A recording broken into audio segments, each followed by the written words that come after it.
Are, ito ha, hindi lang man's best friend, pwede rin hong artista ang isang alagang aso sa Santa Rosa, Laguna. Certified ngang amazing kasi ang kanyang mga talentong ipinapakita online. Narito po ang sample ng kanyang pangmalakasang acting. Papasa kaya, Direk? Lagi na lang ikaw naglalayas. Lagi na lang ikaw umalis. Tiyo, bakit? Kulang bang pag-aalaga ni Papa? Kulang bang pag-aalaga ni Papa? Ha? Kulang ba?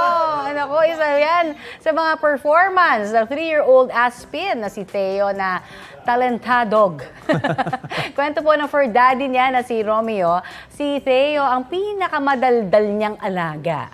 Aliw rin kabonding si Theo dahil G rin siya sa jamming na matching tahol-tahol na may tono Hindi na nakakapagtaka na nahuli ni Theo ang kilitin ng netizens online. Deserve na bigyan ng Ow! Award. O, Ayan. minsan acting showdown tayo Theo Galing. Galing. Good vibes. Kapuso, alamin ang maiinit na balita. Bisitahin at mag-subscribe sa GMA Integrated News sa YouTube.